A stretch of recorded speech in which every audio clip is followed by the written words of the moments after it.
मित्रों, आज लोकसभा चुनाव के मतदान का प्रथम चरण संपन्न हुआ। सर्वप्रथम हम इस प्रथम चरण में मतदान करने वाले देश के सभी प्रबुद्ध और जागरूक मतदाताओं का धन्यवाद देना चाहते हैं, जिन्होंने इस लोकतंत्र के पर्व में अपने मताधिकार का प्रयोग किया। और आने वाले चरणों के लिए हम सभी मतदाताओं से ये कहेंगे कि वो उसका अपने मताधिकार का प्रयोग करें। आज के इस प्रथम दिन के मतदान, प्रथम चरण के मतदान से पार्टी के पास जो फीडबैक आया है उससे बहुत स्पष्ट है कि देश की जनता बहुत गंभीरता के साथ और बहुत दृढ़ता के साथ प्रधानमंत्री श्री नरेंद्र मोदी जी के पक्ष में एकजुट होती हुई नजर आ रही है। निश्चित रूप से प्रधानमंत्री श्री नरेंद्र मोदी जी के प्रति जनता में समर्थन की एक लहर दिख रही है और दूसरी तरफ इंडिया गठबंधन और उनके स्वघोषित नेता, क्योंकि कोई घोषित नेता तो है ही नहीं, राहुल गांधी जी के तथाकथित करंट की बिजली गुल नजर आ रही है। नफरत की दुकान के कोई भी सामान प्रभावी होते नजर नहीं आ रहे। प्रथम चरण समाप्त होने तक एक बात और स्पष्ट हो गई कि पहले चरण का मतदान हो गया, परंतु उसके बाद भी, जैसा हमारे राष्ट्रीय अध्यक्ष आदरणीय नड्डा जी ने कहा है, राहुल गांधी जी अभी भी अमेठी से नामांकन करने का साहस बटोर नहीं पाए। यानी अब चुनाव शुरू हुआ नहीं, चुनाव का एक चरण हो गया और अभी तक वो साहस बटोर नहीं पाए हैं। ये आगाज ये बताता है चुनाव का कि अंजाम क्या होने वाला है, इसका अनुमान सहज ही लगाया जा सकता है। हम कह सकते हैं कि देश के भिन्न भिन्न अंचलों में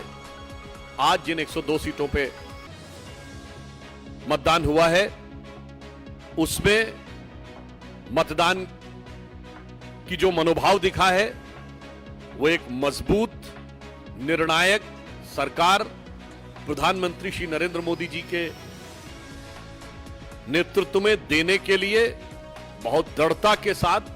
और गंभीरता के साथ उठता हुआ नजर आया है। और हम आश्वस्त हैं कि इस प्रथम चरण में पिछली बार से कहीं अधिक सीटें हम जीतकर अपने विजय के अंतर को प्रभावी और निर्णायक ढंग से बढ़ाने में सफल होंगे और एक लंबी छलांग हम उन राज्यों में मारने जा रहे हैं जहां अभी तक हमें अपेक्षाकृत रूप से उतना महत्वपूर्ण नहीं माना जाता। धन्यवाद।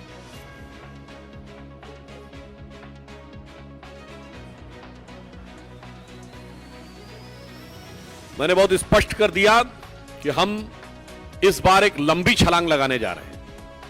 और उन राज्यों में जहां पर कि माना जाता था कि हम अपेक्षाकृत महत्वपूर्ण नहीं है और जहां महत्वपूर्ण हो गए थे, वहां हम स्वीप करने की तरफ बढ़ने जा रहे हैं।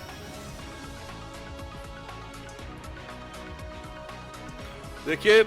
पश्चिम बंगाल एक विडंबनापूर्ण परिस्थिति है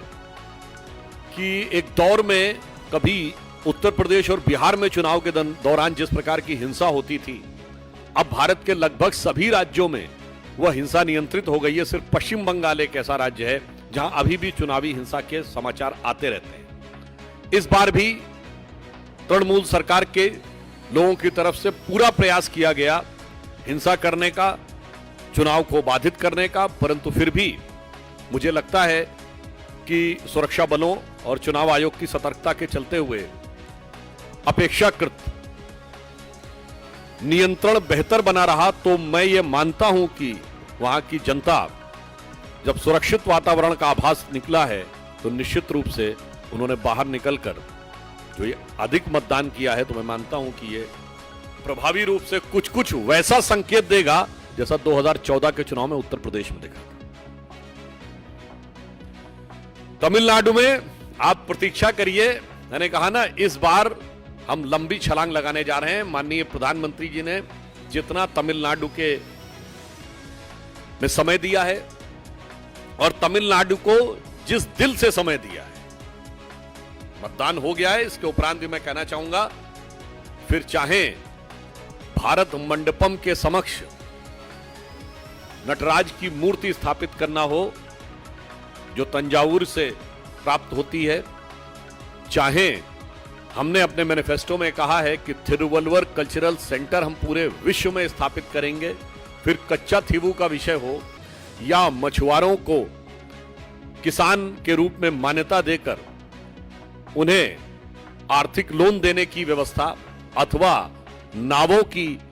बीमा, अथवा डिफेंस कॉरिडोर तमिलनाडु में स्थापित करना हो, तो मुझे लगता है अगर आज की डेट में तमिलनाडु के विकास और गौरव को सही मामले में कोई पार्टी प्रतिनिधित्व कर सकती है तो वो सिर्फ मोदी जी के नेतृत्व की भारतीय जनता पार्टी और एनडीए।